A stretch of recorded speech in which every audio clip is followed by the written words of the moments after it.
Bonjour et bienvenue, vous écoutez De l'huile dans les rouages, le podcast de vulgarisation dédié à l'amélioration continue. Je suis Nicolas Frébourg et pour ce 29e numéro, je vais aborder le cas concret pour lequel un auditeur m'a sollicité.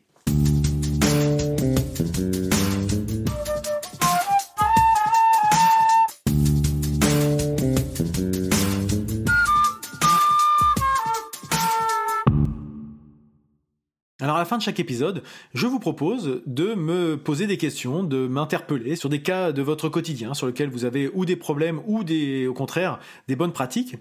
Et j'ai quelqu'un qui a répondu à cet appel. Alors c'est un auditeur et un cas que j'ai anonymisé parce que globalement ça peut être traité d'une façon assez générique. Et je vais vous en faire part. Alors, c'est présenté comme ça. Bonjour Nicolas, j'ai plusieurs questions professionnelles, je ne m'en sors pas dans ma boîte et j'aimerais la vision de quelqu'un d'éclairé, merci. Je travaille dans de la distribution. Nous ne sommes pas ISO 9001, mais nous avons une suite de règles à respecter pour garder un agrément permettant de vendre des produits réglementés via un organisme public. Concrètement, il y a quasiment un an, nous avons eu un lancement d'ERP, alors un ERP c'est un progiciel de gestion intégrée, qui s'est révélé être chaotique. Les tests ont été faits par des key users, des experts métiers.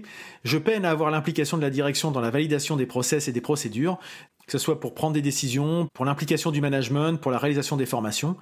Je ne connais pas mes objectifs ni les sujets prioritaires pour avancer. Je ne compte plus les fois où j'ai dû relancer pour avoir une réponse.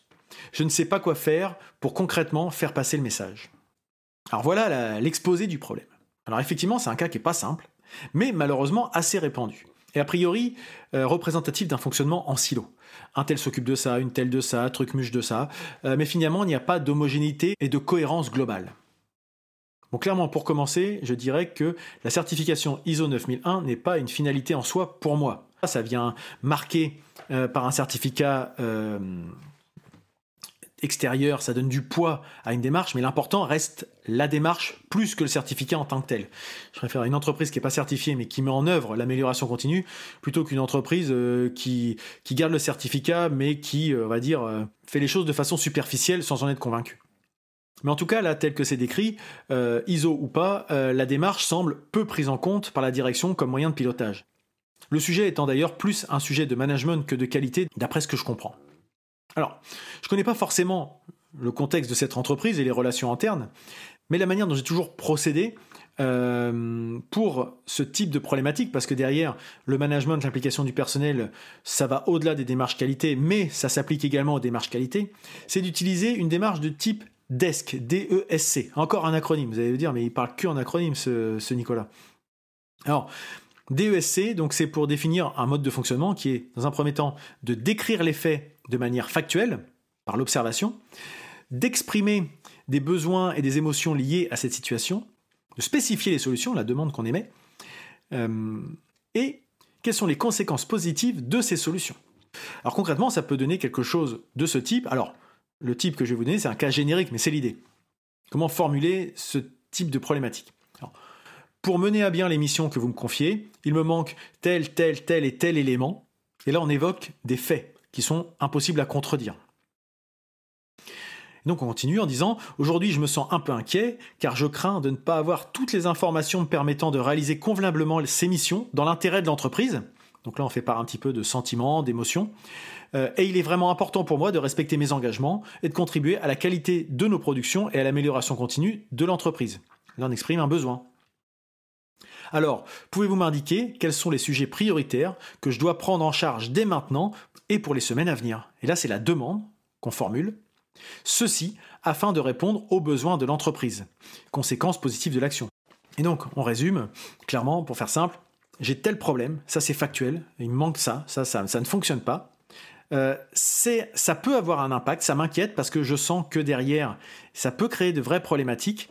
Merci de me faire part des priorités pour que derrière l'entreprise, toute l'entreprise ait quelque chose à y gagner.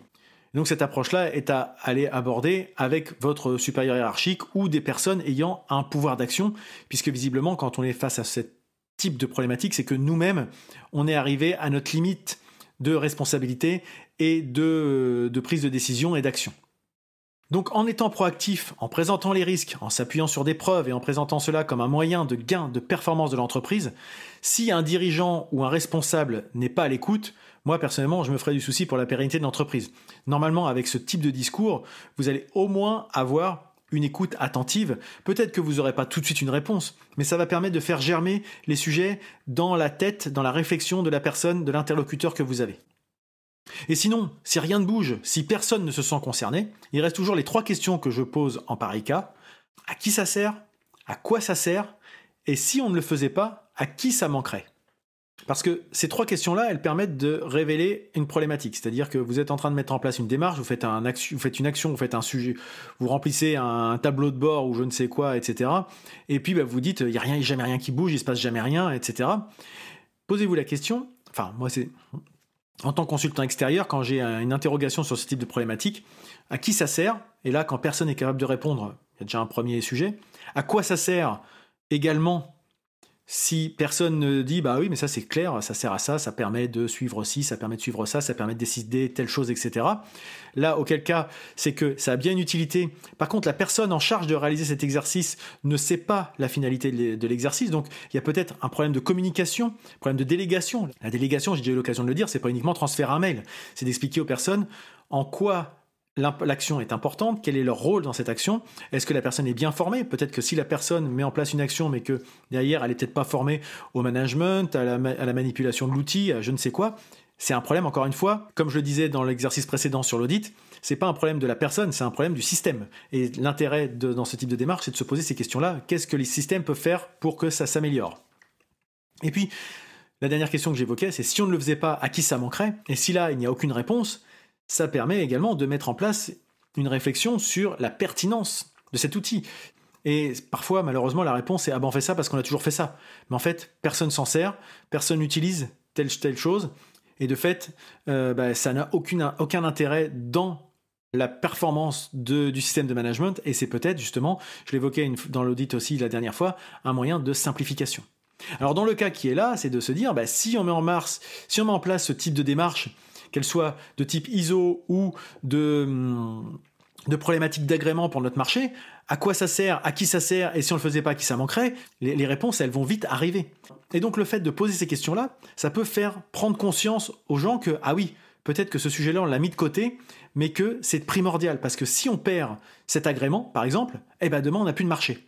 Et donc ça, identifier les risques qui pèsent potentiellement et à contrario l'opportunité, c'est-à-dire que garder cet agrément, ça peut être aussi une opportunité pour développer de nouveaux marchés. Le perdre, c'est le risque de perdre beaucoup de marchés. Voilà, je vais un peu vite je simplifie à l'extrême cette approche-là, mais donc il y a tout intérêt à aborder ces sujets-là. Et donc finalement, j'évoquais en tout début, c'est que c'est un sujet de management. Comme je l'évoque souvent dans les podcasts ou les cafés de l'amélioration continue, il ne faut pas oublier le facteur humain qui met en place tous les systèmes de management. Les systèmes de management peuvent être parfaits. On a défini que oui, il nous fallait une certification, un agrément, etc. Mais si personne n'est impliqué dans ce sujet, que tout le monde se renvoie la balle et qu'il n'y a pas de vraie mise en musique de ces démarches, elles ne servent à rien et elles ne fonctionnent pas. Et voire même, ça devient contre-productif parce que ça devient quelque chose qui est tellement à côté de l'entreprise que ça devient quelque chose en plus, quelque chose qui alourdit le fonctionnement parce que ça n'est pas intégré au fonctionnement. Et donc voilà, c'était un format un peu particulier de ce podcast. J'espère que ça vous a plu, que j'ai été relativement clair. Je tâtonnais un petit peu. C'est à mi-chemin entre le podcast habituel et les cafés de l'amélioration continue que je peux faire ou les rendez-vous de la qualité que je fais avec ma consoeur Astrid QVI. L'objectif, c'est de rebondir sur des cas concrets, de confronter la théorie à la réalité. Et donc, si vous avez des questions et des cas pratiques, n'hésitez pas, d'une manière ou d'une autre, j'essaierai d'apporter des éléments de réponse. Alors, je ne sais pas si j'ai vraiment bien répondu à la problématique, mais vraiment, s'il y a un élément à retenir, c'est il faut faire preuve de son devoir d'alerte, il faut rester factuel, comme dans un exercice d'audit. À partir du moment où vous êtes factuel et que vous n'êtes pas obligé d'apporter une solution définitive. Mais quand on demande, dans l'exercice que j'évoquais, de dire j'aimerais bien que ma direction me donne les priorités, on n'apporte pas, nous, les priorités. On demande d'avoir les priorités. Et ça, c'est déjà une demande de solution. C'est une proposition de solution. Si vous me dites sur quoi je dois travailler en priorité, je vais travailler sur ces sujets en priorité. Et si vous me dites que tel sujet sur lequel je mets de l'énergie n'est pas important et que je devrais me concentrer sur autre chose, voilà, on identifie les risques, on gère les priorités et les opportunités, et voilà comment ça fonctionne. Voilà, j'espère que ça a été assez clair, que je n'ai pas été trop fouillis dans cette approche, n'hésitez pas à me le dire. Si vous avez vous aussi des cas concrets, n'hésitez pas. Si vous êtes encore là à m'écouter, c'est que j'étais, j'espère, suffisamment clair et que ça vous a plu. Et donc si ça vous a plu, parlez-en autour de vous, le bouche à oreille et la recommandation étant les meilleurs moyens de promotion de ce podcast, et vous contribueriez à le faire grandir, à faire grandir son nombre d'auditeurs, et je vous en serai très reconnaissant. Vous pouvez me suivre en vous abonnant à ce podcast dans votre application de podcast préférée ou en allant sur le site de l'huile dans les rouages, toutattaché.fr. Sur ce site, vous pourrez vous abonner à la newsletter hebdomadaire dédiée à l'amélioration continue. Je suis sur les réseaux sociaux, Facebook, Twitter, Instagram et LinkedIn. En tapant de l'huile dans les rouages, vous me trouverez facilement. Et donc, comme je le disais, n'hésitez pas à me répondre ou à me poser des questions sur les réseaux sociaux pour me proposer des sujets à aborder ou pour me contredire ou pour compléter ou pour m'encourager. C'est vrai que ça peut être aussi très plaisant. Il ne me reste plus qu'à vous souhaiter de passer une très bonne journée et je vous dis à bientôt.